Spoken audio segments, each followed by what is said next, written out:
26 পর্যন্ত ক্লাস হয়ে গিয়েছিল। 26-এর ক্লাস ছিল সন্ধির উপরে। জেনারেলি 25-এর মধ্যে ট্রান্সলেশনের মেইন জিনিসগুলো থাকছে। 26-এর মধ্যে ছিল সন্ধি। সন্ধি ছাড়া টেক্সচুয়াল যেগুলো ট্রান্সলেশন থাকবে সেগুলো করা পসিবল না।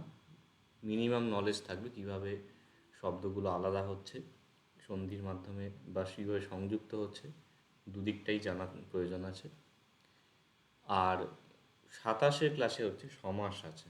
এখন সমাস বিষয়ে মোটামুটি আমাদের কিছুটা ধারণা আছে, কিন্তু সেখানে এটা কাজে লাগবে অ্যাপ্লাইড হিসেবে। মানে একটা শব্দ সমাসবদ্ধ হয়ে আছে, সেটাকে আমাদের অর্থটাকে অ্যাজিউম করতে হবে। তো এখানে যতটা সম্ভব ওই দিকটার ওপর খেয়াল রাখা হয়েছে। বাকি ট্রান্সলেশনের জন্য যে ক্লাসগুলো হচ্ছে, 4টা ক্লাস হবে, সেইখানে এই জিনিসগুলো কিছুটা তোমাদের কাছে আরও প্র্যাকটিস হবে।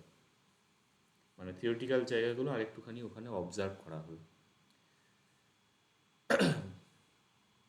তো সমাসের যে ক্লাস আছে এখানে বেশ জটিল লাগতে পারে, ভালো করে চেষ্টা করবে বোঝার। অসুবিধা হলে আমি বলবো, জিজ্ঞাসা করে নিতে পারো। তো এখানে প্রাথমিক কিছু বিষয় আছে সমাসের বিষয়ে জানার জন্য, যেমন সন্ধির ক্ষেত্রে মানে পূর্ববর্ণ পরবর্ণ কীভাবে ডিভিশন করা হচ্ছে, লোপ কি কাকে বলে, আগম কাকে বলে, এইগুলো না জানলে পালি সন্ধি বোঝা যাবে না। এখানেও কিছু জিনিস খেয়াল রাখতে হবে। তো সেখানে প্রথমেই বিষয় হচ্ছে যে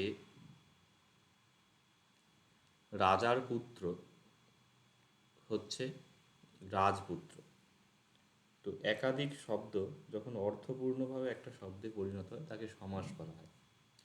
তো জেনারেলি সমাসের জন্য একাধিক শব্দ লাগবে মিনিমাম। সন্ধির মতো সমাসেও বিশ্লেষণাত্মক দিকটি আমাদের প্রয়োজন। জেনারেলি দুটো শব্দ আছে, সেটাকে আমি জুড়ে দিলাম যে তং যুক্ত এব, তাহলে তমেব। এই তং আর এবকে মেলানোটা তোমাদের প্রয়োজন নেই। তোমাদের প্রয়োজন হচ্ছে উল্টোটা, মানে তমেব যেখানে লেখা আছে সেটাকে অনুমান করা যে হ্যাঁ এখানে একটা তং ছিল আর একটা এব আছে। সিমিলারলি এই রাজার পুত্র হচ্ছে রাজপুত্র, এই রাজার পুত্রকে জুড়ে রাজপুত্র বানানোটা তোমাদের প্রয়োজন নয়, সেটা হচ্ছে রাজপুত্র থাকলে সেটার অর্থটাকে অনুমান করা। তো সমাসবদ্ধ শব্দ দেখে কি কি শব্দ গঠিত হয় সেটা এখানে বিচার্য বিষয়। আর সন্ধি যেমন পালিতে মানে প্রচুরভাবে প্রয়োগ হয়, সমাসও কিন্তু প্রচুর প্রয়োগ হয়। সেক্ষেত্রে এই সমাসের একটা বেসিক নলেজ প্রয়োজন আছে। জাতকের ক্লাসগুলো যারা করেছো সেখানে টুকটাক হয়তো ছিল সমাসবদ্ধ শব্দ, কিন্তু মহাপরিনির্বাণ সূত্র যখন পড়া হবে তখন দেখা যাবে লাইনে লাইনে এরকম প্রয়োগ হচ্ছে। বেসিক নলেজটা ডেফিনেটলি রাখতে হবে। মানে সন্ধির ক্ষেত্রে যেমন এখানে পূর্বলোপ হয়েছে, এখানে পরলোপ হয়েছে, এখানে অনুস্বারের জায়গায় ম হয়েছে, দ হয়েছে, এরকম বিষয়গুলো উঠে আসবে। এখানেও কিন্তু কর্মধারায় সমাস, তৎপুরুষ সমাস, এই কথাগুলো উঠে আসবে, সেগুলো মোটামুটি রিলেট করতে হবে। সমাসে সাধারণত দুটি শব্দ থাকে, মিনিমাম দুখানা থাকতেই হবে, তার বেশিও থাকে। জেনারেলি এগুলোকে পদ বলা হয়। যেমন রাজপুত্র যে শব্দ আছে সেখানে রাজা আর পুত্র এই দুটো শব্দ নিয়ে এটা গঠিত হচ্ছে। রাজা হচ্ছে পূর্বপদ, পুত্র হচ্ছে পরপদ। পরপদখানে সে উত্তরপদও বলা হয়। তো একটা আগের শব্দ একটা পরের শব্দ, সন্ধিতে যেমন পূর্ববর্ণ পরবর্ণ থাকে, ওটা খেয়াল রাখতে হয়, এখানেও তাই। রাজপুত্র হচ্ছে সমাসবদ্ধ শব্দ। রাজার পুত্র যেটাকে সংক্ষিপ্ত করে আমরা রাজপুত্র করছি, এই রাজার পুত্র এখানে বলা হয় এটাকে ব্যাসবাক্য বা বিগ্রহ। আর একটি জিনিস সেটা হচ্ছে যে ব্যাস বা বিগ্রহ এই দুটোর একটা তাৎপর্য বোঝায়, সেটা হলো বাক্য, সেন্টেন্স। তার ঘনীভূত রূপ হচ্ছে সমাস। রাজার পুত্র একটা বাক্যের অংশ, হচ্ছে, এটা ফ্রেজের মতন। বাট রাজপুত্র সিঙ্গেল ওয়ার্ড। তো সমাস শিখতে গেলে বিভক্তি, শব্দরূপ এবং সন্ধির জ্ঞান রাখা আবশ্যক। এই কারণে এটা সবার শেষে রাখা হয়েছে। যেমন রাজার পুত্র, এটা যদি পালি করা হয়, বেস্ট মানে একদম অথেন্টিক হবে সেটা হচ্ছে রঞ পুত্র ইতি রাজপুত্র। রাজন যে শব্দ আছে তার ষষ্ঠীতে রঞ হয়, এটাকে রাজস্ব পুত্র বললেও চলে, কিন্তু রঞ যেটা এটা হচ্ছে একেবারে অথেন্টিক। রঞ পুত্র এটা একসাথে করে দিলে হয়ে যাচ্ছে রাজপুত্র। কোনো কোনো সময় সন্ধি হয়, সেগুলো এখানে উদাহরণ দেখানো হবে।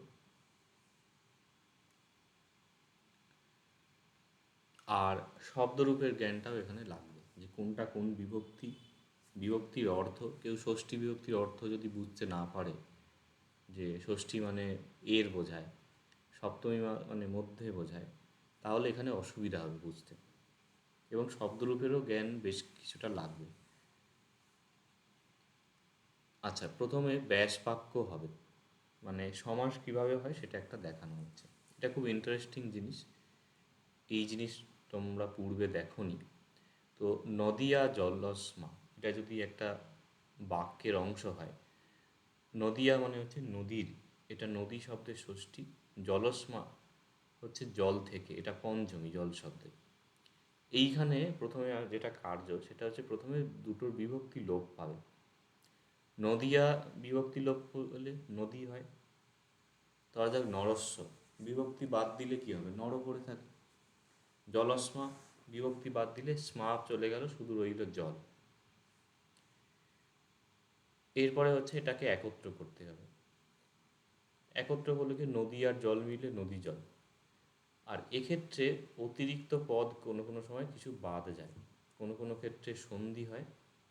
এখানে এই স্ক্রিপ্টের এটা একটু এদিক ওদিক হয়ে গেছে, মানে এই ব্র্যাকেটটা এখানে আর এইখানে ব্র্যাকেটটা হবে।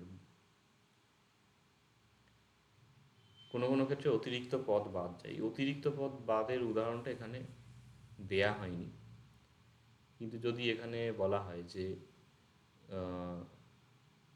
বিম্বিসার রাজা, মানে বিম্বিসার নাম রাজা, এটাকে একবারে বিম্বিসার রাজা করা যেতে পারে।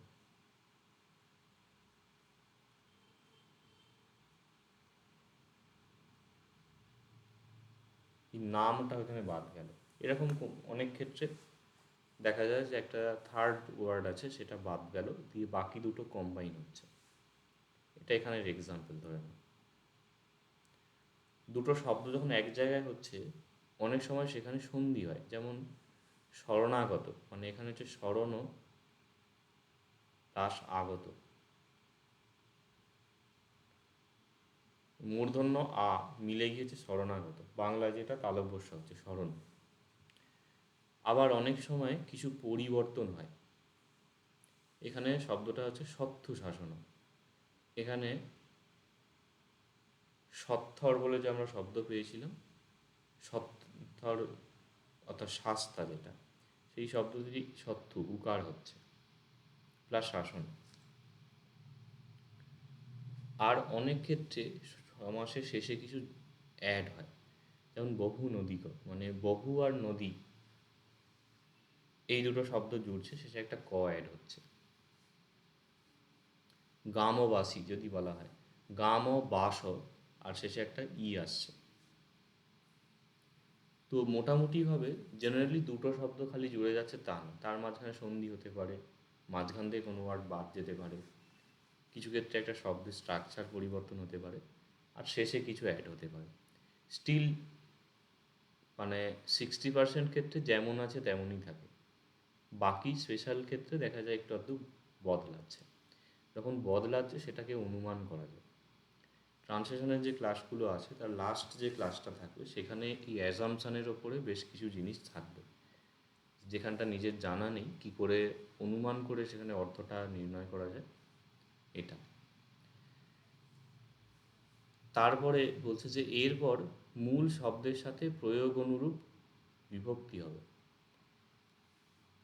কেন? কারণ উপরে আমরা যেটা দেখেছিলাম সেখানে হচ্ছে জলস্মা, লাস্টে পঞ্চমী ছিল। তো ফাইনাল যে শব্দটা তৈরি হবে সেইখানে ওই পঞ্চমীটাকে রাখতে হবে। তো নদী আর জলকে জুড়লে হচ্ছে নদী জলম,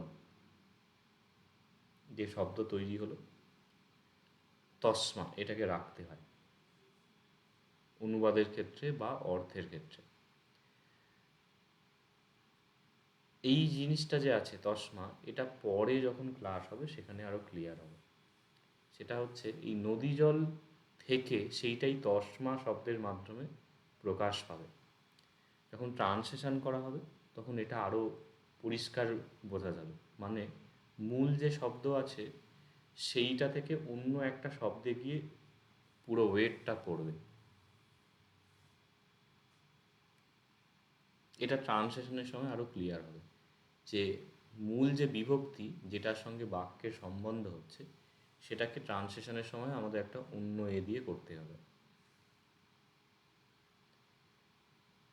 কিছু ক্ষেত্রে প্রযুক্ত পদ দিয়ে বিগ্রহ হয় না। প্রযুক্ত পদ মানে এখানে নদী আছে, জল আছে, এই দুটো দিয়ে হবে না, তখন অন্য পদ দিয়ে বিগ্রহ তৈরি করতে হয়। বিগ্রহ মানে বাক্য যেটা। এটা ঘুরিয়ে যদি আমরা ভাবি যে কোনো ক্ষেত্রে দেখা যাবে যে যে শব্দগুলো দিয়ে সমাসটা হচ্ছে একটা শব্দ জায়গায় অন্য একটা শব্দ সমাসে চলে আসছে। যেমন এটা উল্টে লেখা আছে, মানে সমুদ্রম যাব, সেটা একত্র হলো হচ্ছে আসমুদ্রম। সমুদ্র যাবৎ মানে সমুদ্র পর্যন্ত, সেটা হচ্ছে আসমুদ্র। তাহলে সমুদ্র আছে একটা শব্দ, যাবো একটা শব্দ আছে, বাট আকৃতি হচ্ছে আসমুদ্র, যাবর জায়গায় প্রয়োগ হচ্ছে। তো অ্যাকচুয়ালি এর অর্থ হচ্ছে যাব দিয়ে প্রকাশ পাচ্ছে। এটা খুব কম ক্ষেত্রে এরকম দেখা যায়। এরপরে পূর্বপদ এবং পরপদের মধ্যে প্রাধান্য অনুসারে সমাস 4 রকমের হয়। দুটো ওয়ার্ড দিয়ে জেনারেলি সমাস হচ্ছে, তো হয় আগেরটা অথবা পরেরটা অথবা যুগপদ দুটোই, অথবা অন্য। এইভাবে সমাসের স্ট্রাকচার শ্রেণীবিভাগ হয়। তার মধ্যে পূর্বপদ প্রধান হচ্ছে অব্যয়ীভাব। অব্যয়ীভাব নাম শুনেছ, তো সেখানে ফার্স্ট যে ওয়ার্ড থাকবে সেইটা প্রধান হবে। যেমন এই যে সমুদ্র, মানে হচ্ছে পর্যন্ত, সমুদ্র মানে সমুদ্র, তো সমুদ্র পর্যন্ত। সমুদ্র শব্দের মাধ্যমে সমুদ্র বোঝাচ্ছে না, সমুদ্র পর্যন্ত যে জায়গা সেইটা বোঝাচ্ছে, ভূমি। সমুদ্র বললে সমুদ্র বোঝায় না, সমুদ্র পর্যন্ত যে জায়গাটা সেইটা বোঝাচ্ছে, মানে শব্দ দিয়ে প্রকাশ পাচ্ছে। পূর্বপদ প্রধান, মানে আগের লেটারটা হচ্ছে জোর পাচ্ছে। পরপদ প্রধান হলে তৎপুরুষ সমাস হয়, কর্মধারায় সমাস হয় এবং দ্বিগু সমাস হয়, তিনটে ক্ষেত্রে। যেমন রাজার পুত্র, রাজপুত্র। রাজপুত্র বললে রাজাকে বোঝায় না, পুত্রকে বোঝায়, তাহলে পরপদ প্রধান। নদী জল বললে জলকে বোঝায়, নদী বোঝায় না। নদী জল শব্দের দ্বারা জলের প্রাধান্য বোঝাচ্ছে। সত্য শাসন মানে শাস্তার শাসন, বুদ্ধের শাসন। শাসন অর্থে এখানে ধর্ম বা উপদেশ বোঝাচ্ছে, তাহলে এটা শাস্তা না, এটা তার অনুশাসন। শরণাগত মানে সে শরণ নয়, সে হচ্ছে আগত ব্যক্তি, কিসে এসেছে না শরণে এসেছে। সব পরপদ প্রধান হচ্ছে এখানে। তো এই তৎপুরুষ কর্মধারায় দ্বিগু এদের পরপদ প্রধান। আর দ্বন্দ্ব সমাসে উভয় পদ প্রধান, দুটোই বোঝাবে। যেমন মাতা পিতা, মানে মাতা জোর পাচ্ছে পিতা কম পাচ্ছে তা নয়, দুজনকেই বোঝাচ্ছে এখানে। আর বহুব্রীহি সমাসে অন্যপদ প্রধান। বহুব্রীহি যে উদাহরণ হবে সেটা শেষের দিকে আমরা দেখব। তো সমাসের মধ্যে তৎপুরুষ সবচেয়ে বেশি হয়, এটা অনেকটা আমার মানে স্ট্যাটিস্টিক করে দেখিনি, বাট আমি যতদূর যা পালি পড়েছি সেখান থেকে মনে হয়েছে যে তৎপুরুষ সমাস সবচেয়ে বেশি প্রয়োগ হয়, তারপর কর্মধারায় হয়, তারপরে দ্বন্দ্ব, তারপরে বহুব্রীহি। আর দ্বিগু সমাস এবং অব্যয়ীভাব সমাস খুবই কম হয়। অব্যয়ীভাব তো 100টা শব্দের মধ্যে হয়তো 5-6টা দেখা যাবে, মানে যদি সমাস হয় 100খানা তার মধ্যে 5-6টা হয়তো অব্যয়ীভাব, দ্বিগু হয়তো 10-12টা হবে, বাকি ওই 20-30-এর কাছাকাছি হয়তো হবে। আর তৎপুরুষ প্রায় 35-40% কাছাকাছি এটা দেখা যাবে। সুতরাং আমরা সমাস যখন পড়ব, এই যেটা যত বেশি হয় সেটাকে তত বেশি গুরুত্ব দিতে হবে।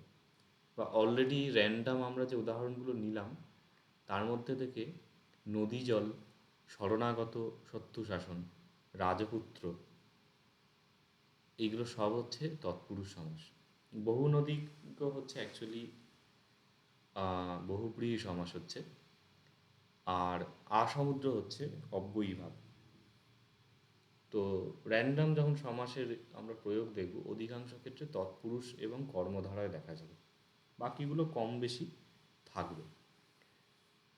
বা এটাকে যদি ঘুরিয়ে বলা হয় যে মেন হচ্ছে তৎপুরুষ সমাস ভালো করে শিখতে হবে, কর্মধারায় আর হচ্ছে কিছুটা বহুব্রীহি, এই তিনটে হচ্ছে যেখানে তোমাদের আটকাতে পারে বা গুলাতে পারে ট্রান্সলেশন করতে।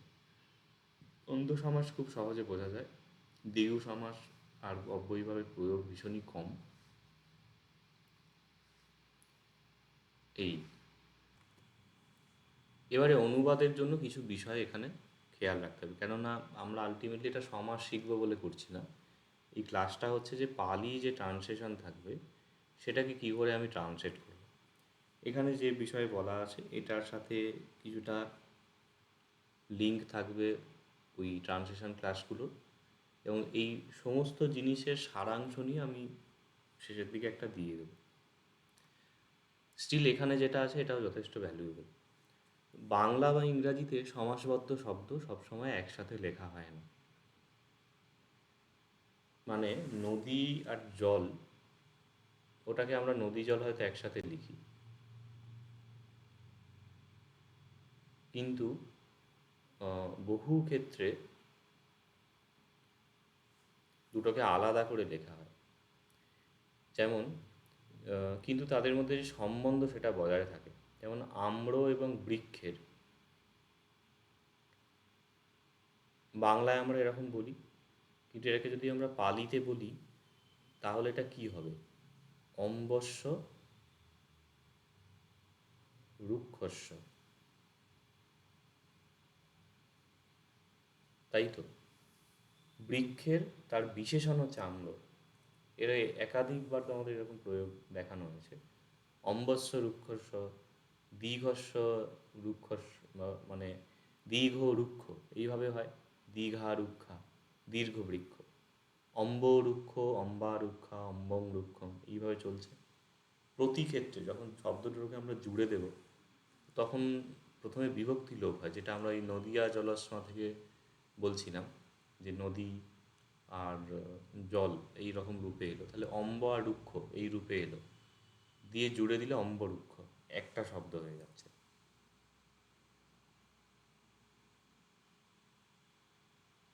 এইবার এতে অম্বরুক্ষ, অম্বরুক্ষা এইভাবে বিভক্তিগুলো চলছে। কিন্তু বাংলায় কি হয়, বাংলায় এখানে কিন্তু সমাস হচ্ছে। আম্রের বৃক্ষ,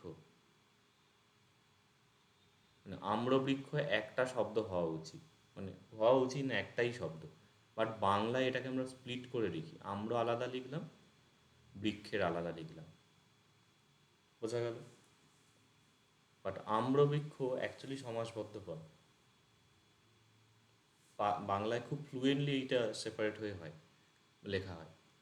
এই জিনিসটা তোমরা পাবে যখন নোটগুলো পড়বে, যেটা গতকালের ক্লাসে আমি বলছিলাম যে আসলে এটা একটা শব্দ। একটা শব্দ যদি না হতো তাহলে মাঝখানে বিভক্তি বসতো, মানে এই যে অম্বস্ব রুক্ষস্ব হতো, হচ্ছে না মানেই হচ্ছে এইখানেই বিভক্তিটা কাটা গেছে, দিয়ে সমাসে জুড়ে গেছে।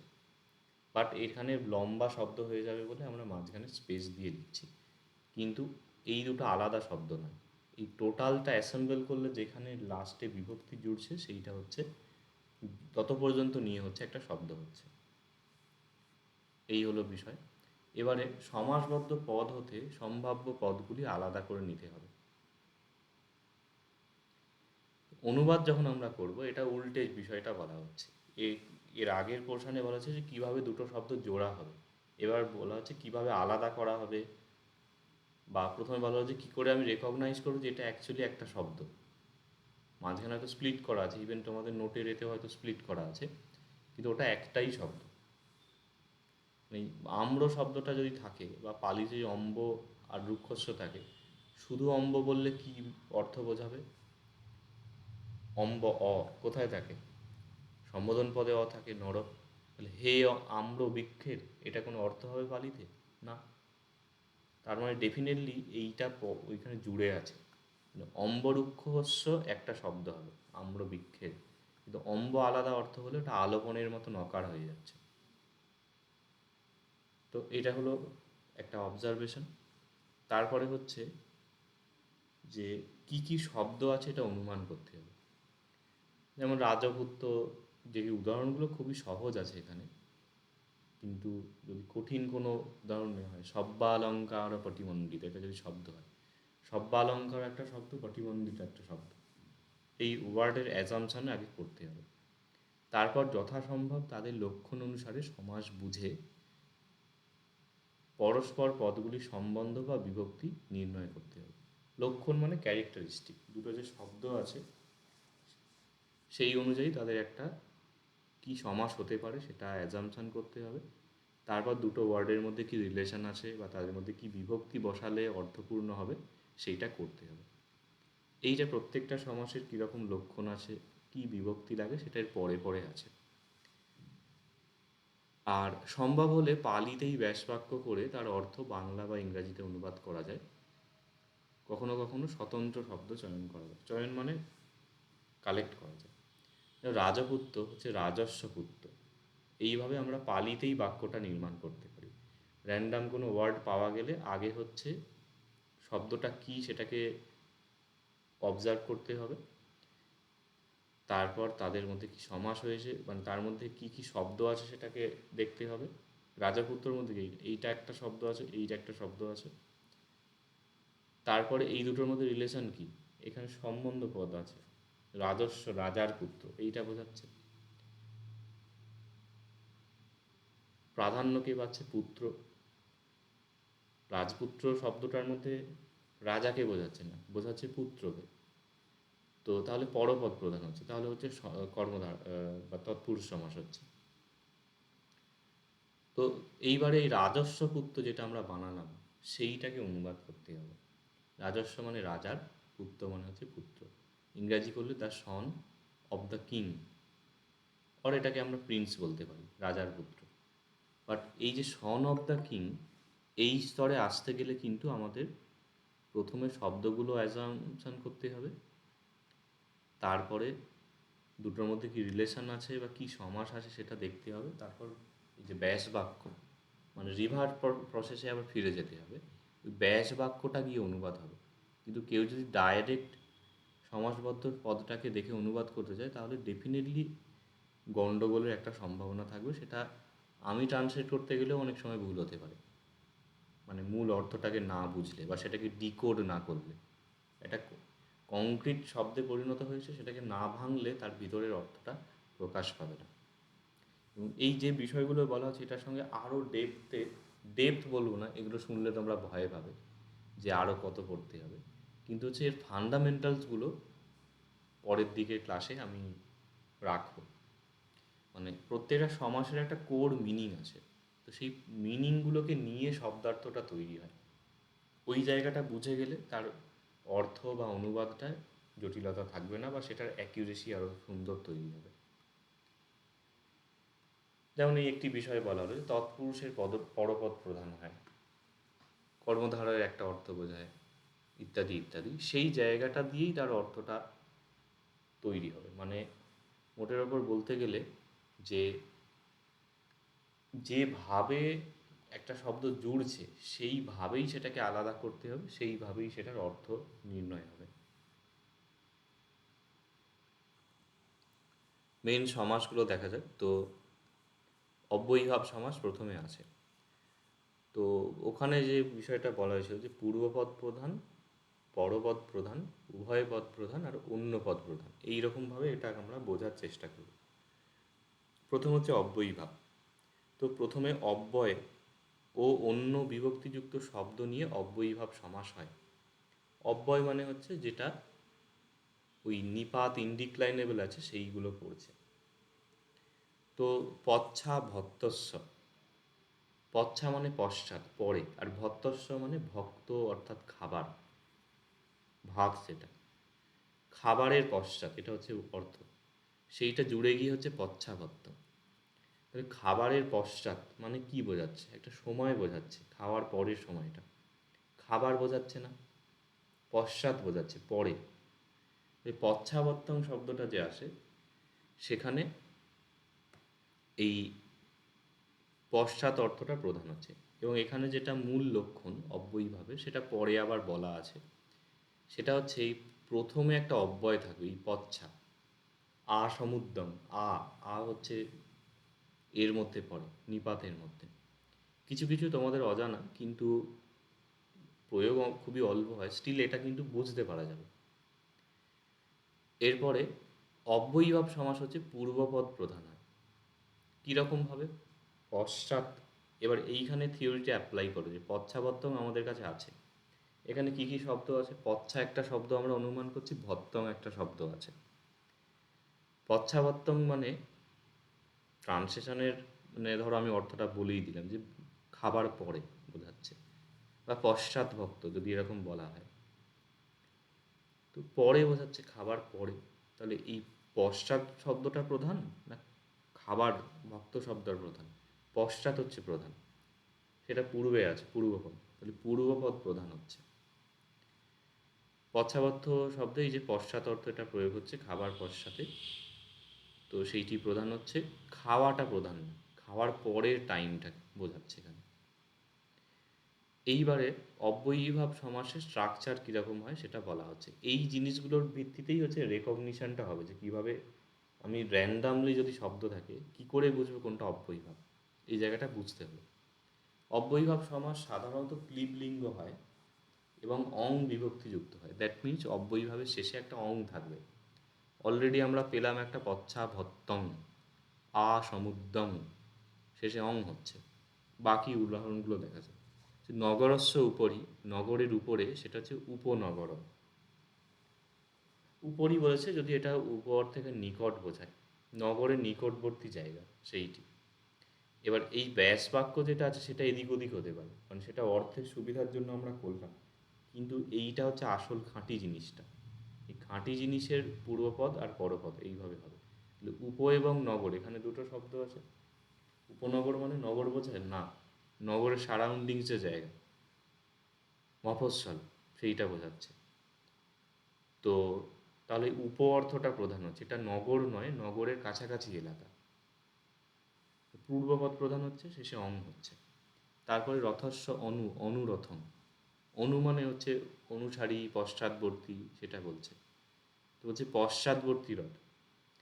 এইখানে যদিও অর্থ যেটা যে ঠিকঠাক অর্থ না, এখানে বলা উচিত রথের পশ্চাৎবর্তী, মানে রথের পিছনে, রথের অনুসরণ। তাহলে এখানে অনু আর রথ দুটো শব্দ আছে, এখানে অনু হচ্ছে প্রধান। ঘরং অনু বা ঘরস্য পচ্ছা এরকম যদি বলা হয়, ঘরের পরে, বা এখানে আচ্ছা এখানে ঘরং অনুসরিত হয়, এটাকে অর্থ হচ্ছে ঘরকে অনুসরণ করে, একটার পর একটা ঘর। তো এই অনুঘর যখন বোঝাচ্ছে, সেখানে ঘরের পরে ঘরটা বোঝাচ্ছে না, মানে অর্থটা দেখাচ্ছে যে ঘরের পর আর একটা ঘর, অ্যাকচুয়ালি হচ্ছে ঘরের পর ঘর ক্রমান, মানে ঘরে ঘরে বললে যা বোঝায় সেইটা। ঘরে ঘরে মানে একটা ঘরে না, এখানে অ্যাকচুয়ালি বোঝাতে চাইছে সব ঘরেতে, যেটা এই অনু শব্দ দিয়ে প্রকাশ পাচ্ছে, মানে একের পর এক অনুসারী, এই অর্থটা। অনু অর্ধ মাসম মানে প্রতি অর্ধ মাসে, এটা অর্ধ মাসে না, মানে প্রতি অর্থটা বোঝাচ্ছে, ইন এভরি ফর্টনাইট। এই এভরি সেন্সটা এখানে প্রধান, মানে শুধু একটা এতে না, প্রতিটা, প্রতি অর্ধ মাসে, প্রতিটা হচ্ছে এখানে মুখ্য বক্তব্য। স্টিল তোমাদের হয়তো এই ভ্যারিয়েশনটা দেখে মনে হবে যে এটা তো কী জটিল, কিন্তু অব্যয়ীভাব খুব কম ব্যবহার হয়।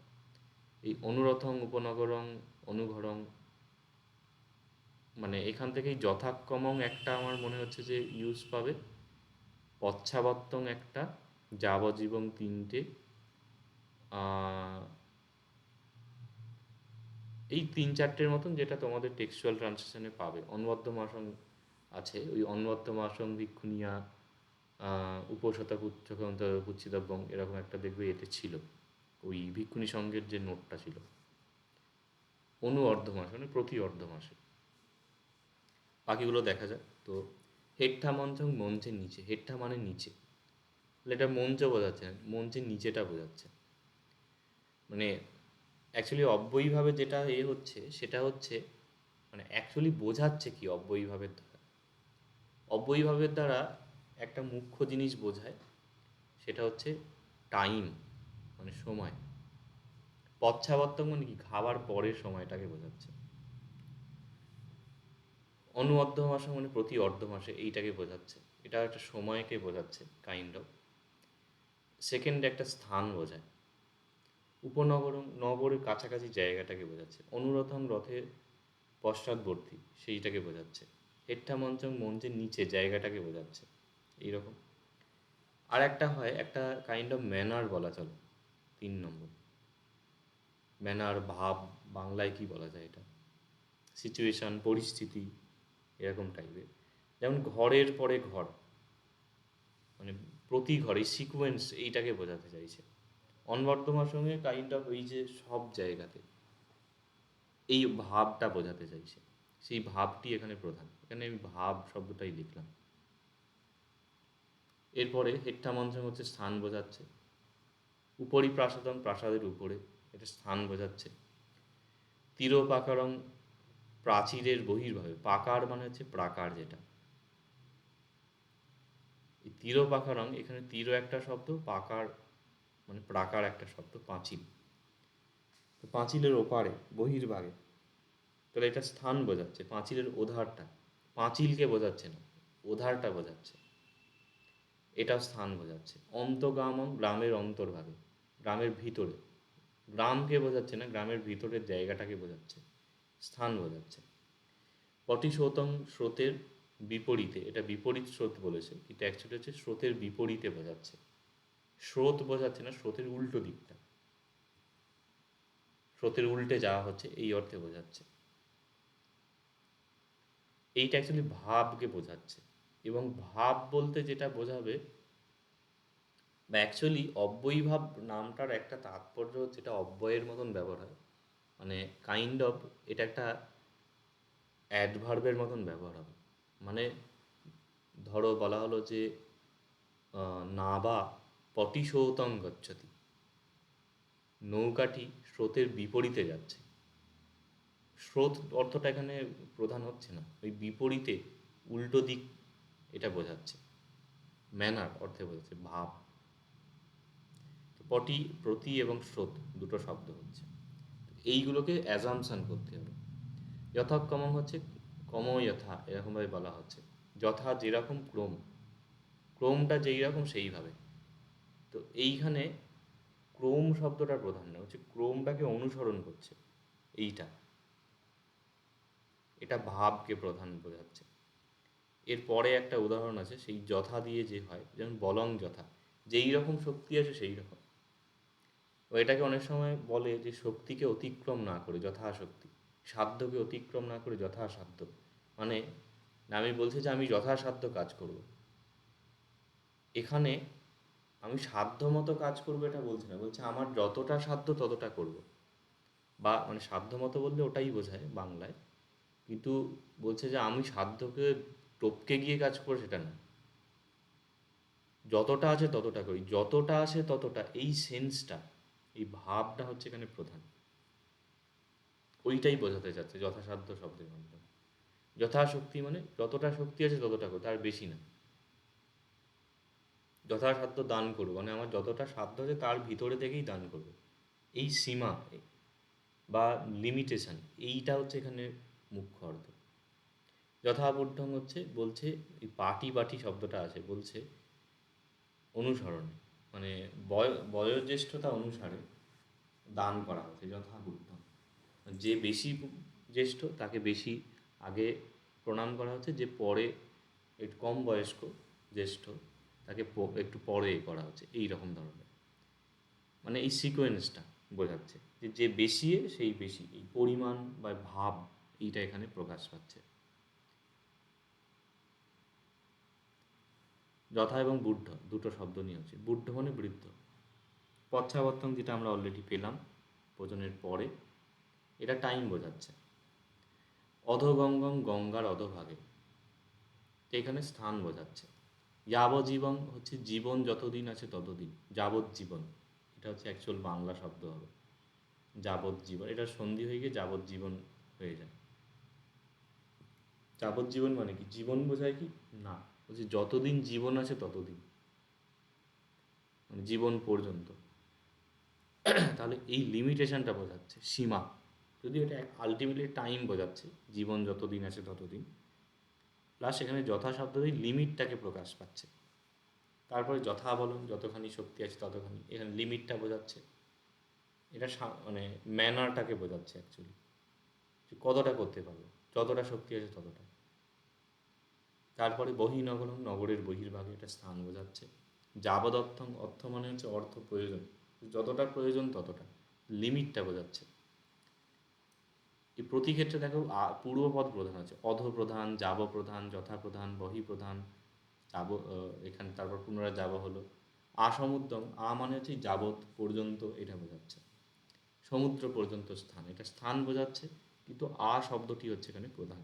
সমুদ্র বোঝাচ্ছে না, সমুদ্রের আগে পর্যন্ত যায় না। অনুবাতম হচ্ছে বায়ুর অনুকূলে, মানে বায়ু যেরকম যাচ্ছে সেই রকম।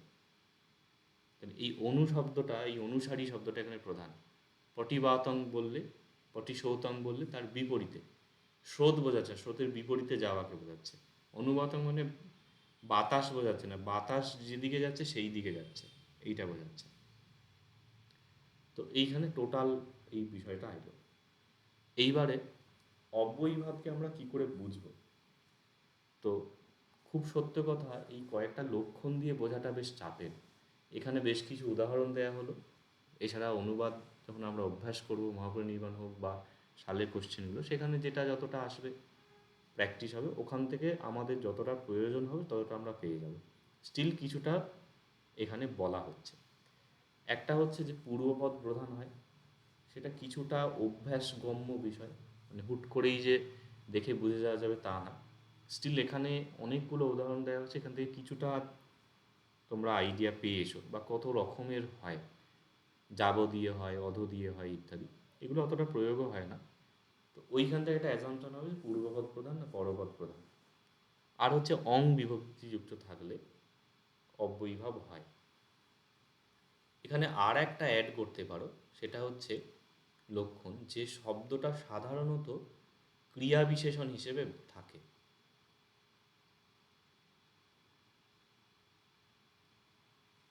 যেমন যে নাবা পটিসৌতং গচ্ছতি, নৌকাটি স্রোতের বিপরীতে যাচ্ছে, the opposite to the stream,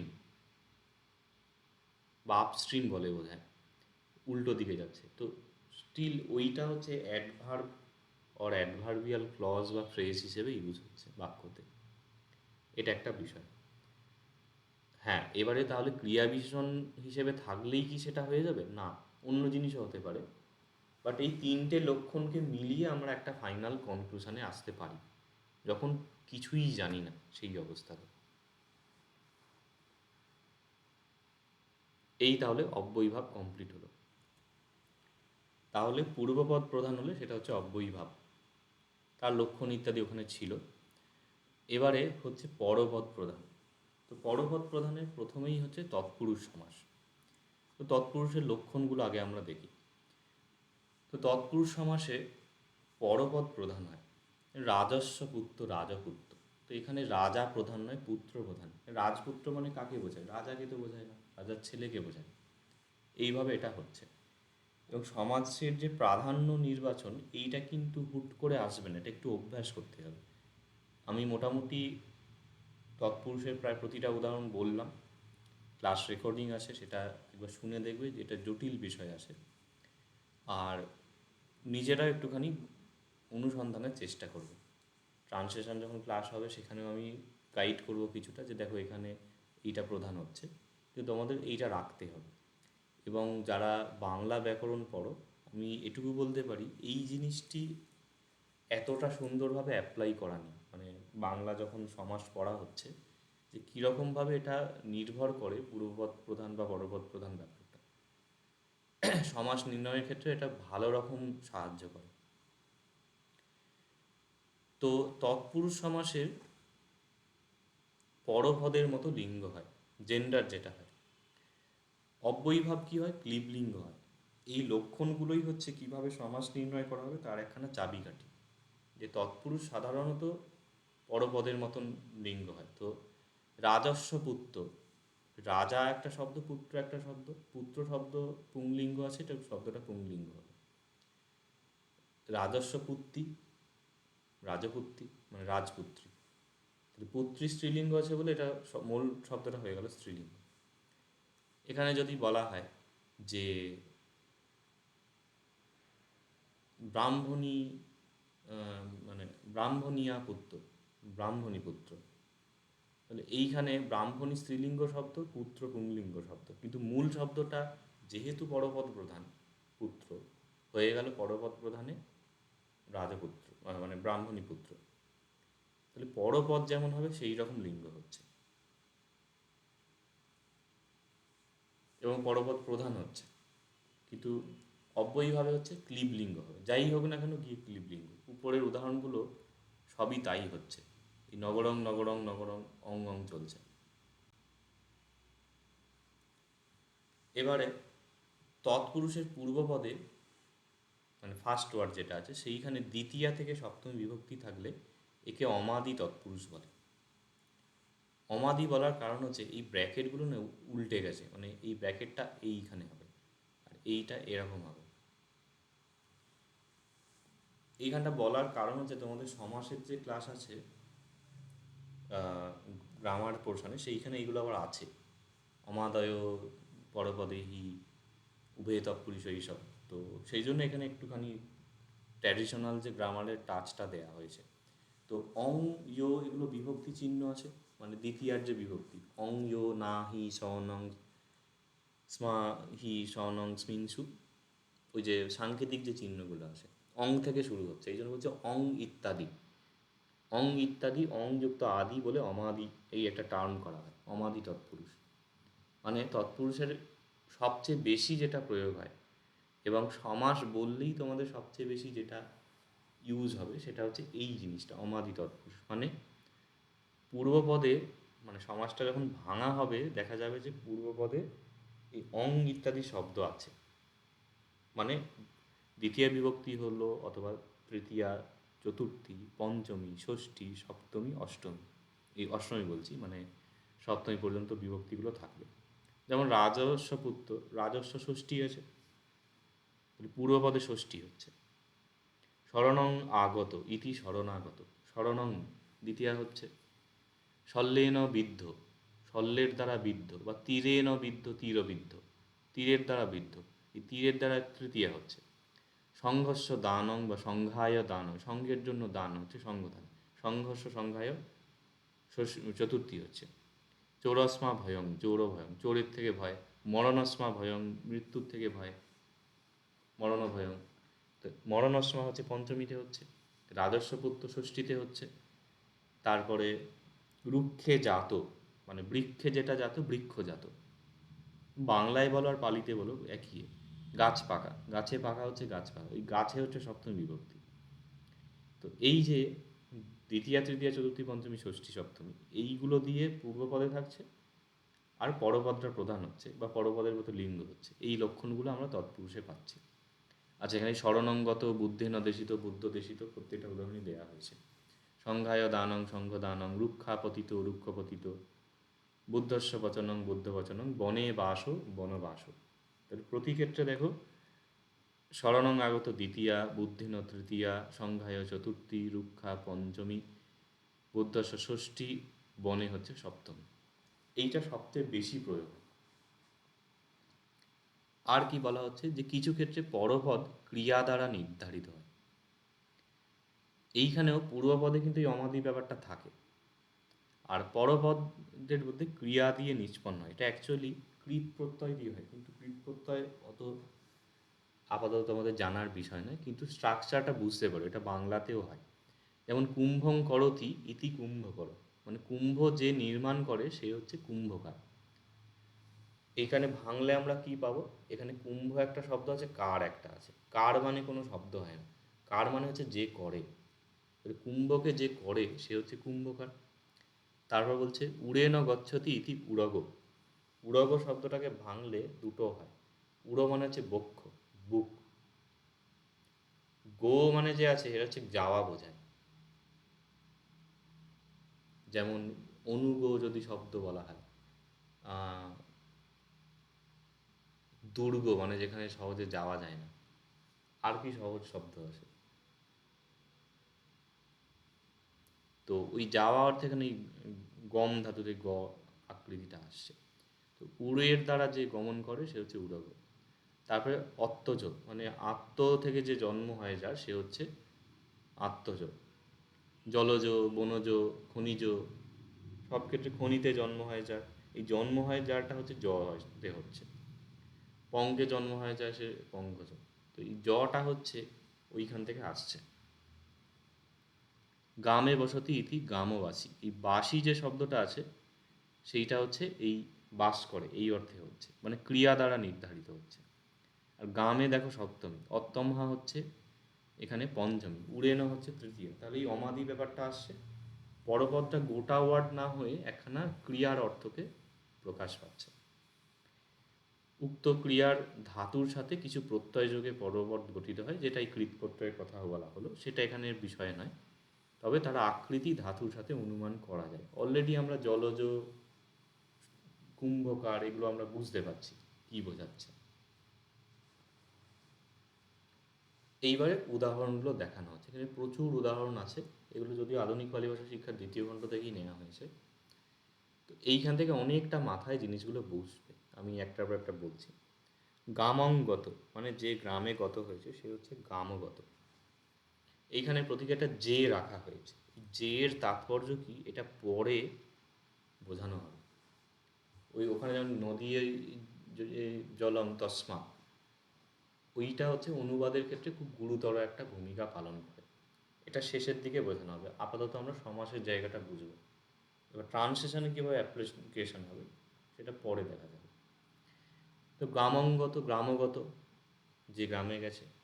সুখংপত্ত সুখপত্ত, সুখ আর প্রাপ্ত, মানে এইখানে হচ্ছে যখন একটা শব্দ আমরা পাবো প্রথমে আমরা অনুমান করব কী কী মেন দিয়ে শব্দ দিয়ে হয়েছে। গ্রামও একটা শব্দ, গত একটা শব্দ। গ্রামও মানে বাংলায় গ্রাম, এটাকে বাংলায় নিয়ে চলে আসতে হবে। আর গত, সুখপত্ত হচ্ছে সুখ একটা শব্দ আছে, আর প্রাপ্ত একটা শব্দ আছে।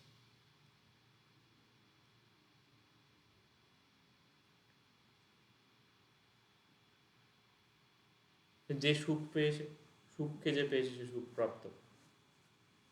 রথং আরূঢ়, রথে যে আরূঢ় হয়েছে সে হচ্ছে রথারূঢ়। তারপরে প্রমাণং অতিক্রান্ত, প্রমাণকে যেটা অতিক্রম করেছে। স্যার, স্যার বলছিলাম ওই আরুরো মানেটা কি স্যার? আরূঢ় মানে হচ্ছে যে আরোহণ করেছে, সিংহাসনে আরূঢ় হলেন, এইরকম ওঠা। ও মানে যে রথে উঠেছে সে হচ্ছে রথারূঢ়। প্রমাণং অতিক্রান্ত হচ্ছে প্রমাণাতিক্রান্ত, প্রমাণকে যে অতিক্রম করেছে সে হচ্ছে প্রমাণাতিক্রান্ত। এখানে সন্ধি হয়ে গেছে, মানে প্রমাণ অতিক্রান্ত এইভাবে না রেখে এই অটা সন্ধি হয়ে এইখানে অ্যাড হয়ে গেছে। অরণ্যঙ্গত, অরণ্যগত, যে অরণ্যে গমন করেছে সে অরণ্যগত। শরণং আগত, শরণাগত, যে শরণে আগত হয়েছে। শ্রোতং আপন্ন, আপন্ন মানে লাভ করা, শ্রোতাপন্ন। বিপদাপন্ন এরকম বলে। মরণাপন্ন, বিস্ময়াপন্ন, মানে বিস্ময় যে লাভ করেছে সে বিস্ময়াপন্ন। মরণ যে আপন্ন মানে লাভ করেছে সে হচ্ছে মরণাপন্ন। তো স্রোতে যে নেমেছে, স্রোতকে লাভ করছে সে হচ্ছে শ্রোতাপন্ন। এখানে আগত বলা হয়েছে, মানে অর্থটা বাংলায় যেটা লেখা আছে সেটা গুরুত্বপূর্ণ নয়, মানে শব্দটা বুঝতে হবে, আর অনুবাদটা নিজের মতন করা যায়। স্রোতে আগত হয়েছে, স্রোত লাভ করেছে, স্রোতে ডুবে গেছে মানে ডুব দিয়েছে, সেইটি অনুবাদের সময় নিজের মতন করা যায়, বাট এর স্ট্রাকচারটা বুঝতে হবে।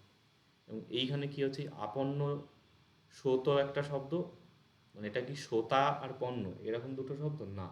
স্রোত একটা শব্দ হচ্ছে, মানে যেটা বাংলায় স্রোত হবে। আর আপন্ন একটা শব্দ যেটা সন্ধি হয়ে গেছে, ওটাকে মানে ভাঙে বুঝতে হবে। এরপরে তৃতীয়া তৎপুরুষ। তো পূর্বপদে তৃতীয়া তৃতীয়া থাকবে। বুদ্ধেন দেশিত বুদ্ধ দেশিত, বুদ্ধের দ্বারা যেটা উপদিষ্ট। স্বপ্নেন দর্থ সপ্পদর্থ, দষ্ট বলে শব্দ হয়, সর্পদষ্ট। তো মানে সর্প দ্বারা দংশিত। রইয়া হত রাজ হত, রইয়া মানে রাজন শব্দের তৃতীয়া, সেটা রইয়া রইয় ওরকম রূপ হয়। রাজার দ্বারা হত হয়েছে যে। বিঞুহি গরহিত, বিঞু গরহিত, গর্হিত মানে নিন্দিত। বিজ্ঞের দ্বারা যে নিন্দিত, বিজ্ঞ গর্হিত। বাংলা শব্দগুলোকে একটু অ্যাজামশন করার চেষ্টা করি। বিজ্ঞ গর্হিত। অগ্নিনা দগ্ধ, অগ্নিদগ্ধ, অগ্নির দ্বারা দগ্ধ, অগ্নিদগ্ধ। সত্থারা বর্ণিত, সত্তু বর্ণিত, শাস্তার দ্বারা বর্ণিত। সত্থারা মানে হচ্ছে সত্তু শব্দের তৃতীয়া হচ্ছে বর্ণিত, মানে শাস্তা বর্ণিত বিষয়। শাস্তা মানে বুদ্ধ বা টিচার বোঝাচ্ছে। তো প্রতি ক্ষেত্রে পূর্বপদে তৃতীয়া আসে। এবার চতুর্থী পদ পুরুষ হচ্ছে পাশাদায় দ্রব্যম, প্রাসাদের জন্য দ্রব্য হচ্ছে পাশাদ দ্রব্যম। রঞ অরহম, অরহ মানে সমর্থ বোঝায়। রাজার দ্বারা যেটা সমর্থ সেটা হচ্ছে রাজার্হ, রাজার উপযুক্ত। ক্ষমার্হ বলে ক্ষমার উপযুক্ত, ক্ষমার্হ। এরকম একটা বাংলাতেও সাধু ভাষায় ব্যবহার হয়। বুদ্ধস্ব দেয়, বুদ্ধের জন্য যেটা দেয়, মানে বুদ্ধের জন্য যেটা দেয়া উচিত সেটা হচ্ছে বুদ্ধ দেয়। জাগুয়া তণ্ডুলম, এখানে বসাতে হবে একটা, তণ্ডুলা, তণ্ডুল মানে চাল, আর জাগু মানে হচ্ছে অনেকটা খিচুড়ি টাইপের খাবার, মানে চাল ডাল ইত্যাদি মিশিয়ে একটা বানানো।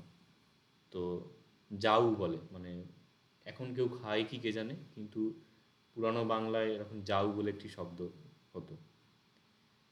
জাগুর জন্য যে চাল সেটা হচ্ছে জাগু তণ্ডুলম, একবারে হচ্ছে।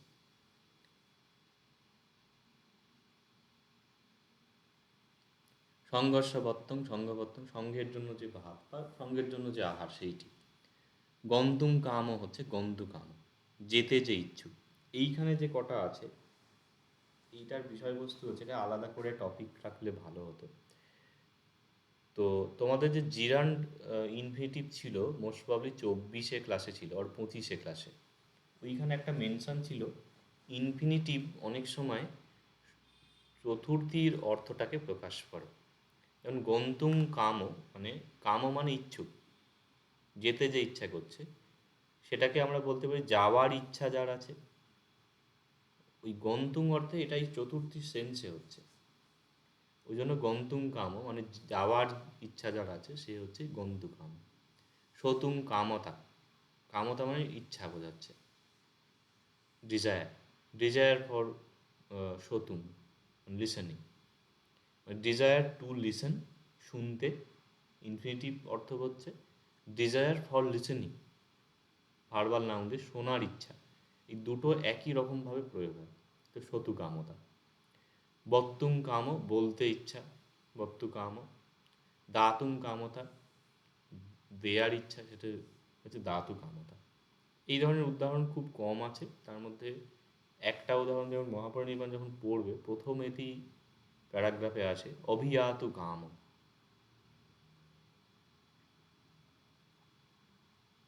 এটা একটা শব্দ। তো যে অভিযান করতে, অভিজাতুম বা অভিযানায়, অভিযানস্য, অভিযানের জন্য যে কাম ইচ্ছা করছে, কামনা করছে, সে হচ্ছে অভিয়াতু কাম, who is desiring for invasion, অভিযান করতে চান। এরপরে হচ্ছে পঞ্চমী তৎপুরুষ, রুক্ষাপতিত, রুক্ষপতিত, বৃক্ষ থেকে পতিত। বন্ধনামুক্ত, বন্ধনামুক্ত, বন্ধন থেকে মুক্ত। রাজমহা ভীত, রাজভীত, রাজার থেকে ভীত। দুচ্চরিতত বিরতি, দুচ্চরিত মানে দুশ্চরিত্রতা, তো মানে পঞ্চমী, দুশ্চরিত্র থেকে বিরতি, দুচ্চরিত বিরতি। চোরেহি ভয়ং, চোর ভয়ং, চোরের থেকে ভয়। পঞ্চমী তৎপুরুষ হলো মানে পূর্বপদে যেটা আছে সেইটা অনুযায়ী নাম বলে। অনেক সময় পড়া থেকে এগুলো এখানে ষষ্ঠী তৎপুরুষ আছে, তাহলে পূর্বপদে ষষ্ঠী হবে। জিনস্ব বচনং, জিনের বচন হচ্ছে জিনবচন। রঞ পুত্র, রাজার পুত্র হচ্ছে রাজপুত্র। ধৈয়ানং রাশি, ধান্যের রাশি। হচ্ছে ধৈন্য রাশি, ধান্য রাশি। পুপ্পানাং গন্ধ, ফুলগুলির গন্ধ, পুপ্পাগন্ধ। বুদ্ধস্য শাবক, বুদ্ধের শিষ্য, বুদ্ধ শাবক। ভিক্ষুণং সংঘ, ভিক্ষুদের সংঘ, ভিক্ষু সংঘ। অয়স্য পত্র, অয় মানে লোহা, লোহার পাত্র হচ্ছে অয়পত্র, লৌহপাত্র। ইভেন বাংলায় যে লৌহপাত্র, লৌহের পাত্র লৌহপাত্র। ভিক্ষুদের সংঘ, ভিক্ষু সংঘ। বুদ্ধের শাবক, বুদ্ধ শাবক। বুদ্ধের শিষ্য, বুদ্ধ শিষ্য। এইগুলো সব এখানে ষষ্ঠী তৎপুরুষ হচ্ছে। এবং ষষ্ঠী তৎপুরুষ হচ্ছে যত সমাস হয় তার মধ্যে সবচেয়ে বেশি, মানে সব সমাসের মধ্যে তৎপুরুষ সবচেয়ে বেশি, তৎপুরুষের মধ্যে ষষ্ঠী তৎপুরুষ সবচেয়ে বেশি, খুব ফ্লুয়েন্টলি ইউজ হয়। লাস্টটা হচ্ছে সপ্তমী তৎপুরুষ। গ্রামে বাসী, গ্রামবাসী। ধম্মে রত, ধম্মরত। ধর্মে যে রত, নিযুক্ত, সে হচ্ছে ধর্মরত। বনে পুপ্পানি, বনপুপ্পানি। বনের মধ্যে যেসব ফুল, সেটা বনের ফুল। এটা আমরা বনস্য পুপ্পানিও বলতে পারি। বনের ফুল হচ্ছে বনফুল বা বন্য পুষ্প। কূপে মণ্ডূক, কূপের মধ্যে যে মণ্ডূক থাকে সে কূপমণ্ডূক, কুয়োর ব্যাং। অরণ্যে বাস, অরণ্যে যার বাস সে হচ্ছে অরণ্যবাস। অ্যাকচুয়ালি এটা অরণ্যে বাস, এটা বোঝাচ্ছে, মানে লিভিং ইন এ ফরেস্ট। মানে এগুলোর বিষয়টা হচ্ছে এই বাংলায় তো খুব সুন্দর হয়েছে গ্রামবাসী, তো ইংরাজিতে ভিলেজ লিভার এরকম তো বলা যায় না, হু লিভস ইন এ ভিলেজ, তখন ওইখানে গিয়ে ব্যাস বাক্যর ব্যাপারটা কাজে লাগে। ধর্মরত মানে এনগেজ ইন, কী বলবো, রিলিজিয়ান। বনপুষ্প হচ্ছে ফ্লাওয়ার অফ ফরেস্ট বা সামথিং বলা যায়, মানে বন্য পুষ্প বলে যদি অনুবাদ করা যায় কিছু। অরণ্যবাস বললে লিভিং ইন এ ইয়ে ফরেস্ট, ফরেস্ট লিভিং এরকম বলা যেতে পারে। কুম্ভকারও মানে হচ্ছে যে কুম্ভ বানায়, পটার মেকার এরকম একটা হচ্ছে, বা ওই ডাইরেক্ট পটার শব্দ দিয়েও হয়। এইগুলো কোন শব্দে গিয়ে ফাইনাল অনুবাদ হবে সেটা বিষয় নয়, মেন হচ্ছে যে এই স্ট্রাকচারটা বোঝায় এখন এই ক্লাসে। তো ধর্মকে যে আচরণ করে সে হচ্ছে ধর্মচারী, কুম্ভকে যে নির্মাণ করে সে কুম্ভকার, উড়ের দ্বারা অর্থাৎ বক্ষের দ্বারা যে গমন করে সে হচ্ছে উড়গ।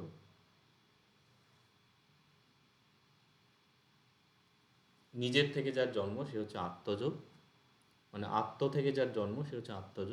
পর্বতে যে তিষ্ঠতি থাকে সে হচ্ছে পর্বতস্থ। নদীস্থিত বা পর্বতস্থিত যদি বলে, পর্বতে যে স্থিত সে হচ্ছে পর্বতস্থিত। এই এবারে তৎপুরুষকে আমরা কি করে বুঝবো? তাহলে একটা হচ্ছে যদি পরপদ প্রধান হয় জেনারেলি তৎপুরুষ হবে, আর পরপদের লিঙ্গ আর মূল শব্দের লিঙ্গ সমান হয়, এটা একটা লক্ষণ। মানে সবগুলোতে বোঝা যাবে না, কিন্তু ধরো যে আত্ম থেকে জাত, যে জাত সেই হচ্ছে আত্ম, যেটা সমবিভক্তি হবে। যে থাকে তিষ্ঠতি সে হচ্ছে পব্যতট্ঠ, মিলবে। ধরা যায় একটা শব্দ বলা হলো যে পব্যতট্ঠা, ঠা ইয়ে পব্যতট্ঠা,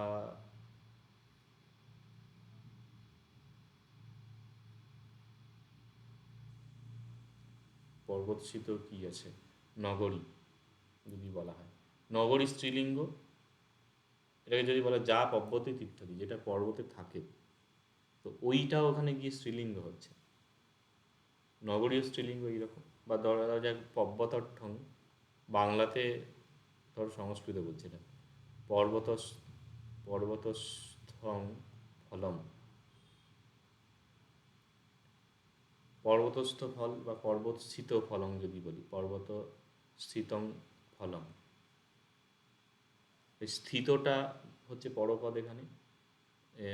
তো ফল যে আছে সেও ক্লিবলিঙ্গ, স্থিত ওখানে ক্লিবলিঙ্গ বোঝাবে। এইটা একটা লক্ষণ হবে, এটা যখন ইউজ হবে তখন বোঝা যাবে।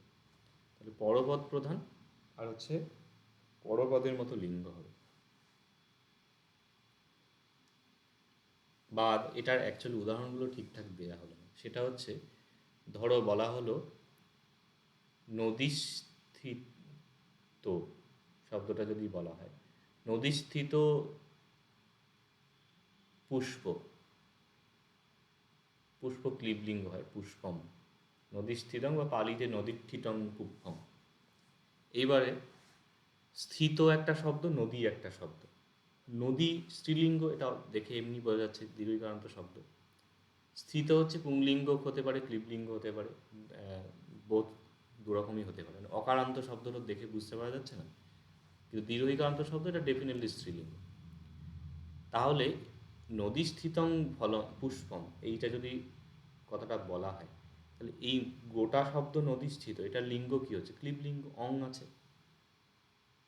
তার কারণ হচ্ছে তাহলে এই নদী হচ্ছে স্ত্রীলিঙ্গ, এইটা এখানে ইউজ হচ্ছে না, হচ্ছে কোনটা? এইটা, পরপদের লিঙ্গ ব্যবহার হচ্ছে। মানে এটা সব জায়গায় যে বুঝতে পারা যাবে তা না, কিন্তু কিছু ক্ষেত্রে এটা অ্যাজাম্পশন হবে, এই নদীর মতন এটা স্ত্রীলিঙ্গ হচ্ছে না। এইটা দ্বারা তৎপুরুষ বোঝা যায়। আর একটা হচ্ছে পূর্বপদ দিয়ে অমাদি বিভক্তি দিয়ে আসে কিনা সেটা দেখা যায়, যেমন নদিয়া জলম, নদীর জল। তো নদিয়া হচ্ছে এইখানে ব্র্যাকেটগুলো ঘুরে গেছে, এইখানে এটা ব্র্যাকেট যাবে, এইখানে ব্র্যাকেট যাবে, দিয়ে নদিয়া জলম হচ্ছে নদী জলম, বাংলায় নদীর জল কথাটা লেখা হয়েছে। ওখান থেকেও একটা অনুমান করা যায়। এবার অমাদি বিভক্তি যে তোমাকে অনুমান করতে হবে তা না, তুমি বাংলাতেও ভাবতে পারো, পর্বতে স্থিত, সপ্তমী হচ্ছে নিজের থেকে বা আত্ম হতে জন্ম, এই থেকে বোঝাচ্ছে পঞ্চমী বিভক্তি, রাজার পুত্র ষষ্ঠী বিভক্তি, এই রকম।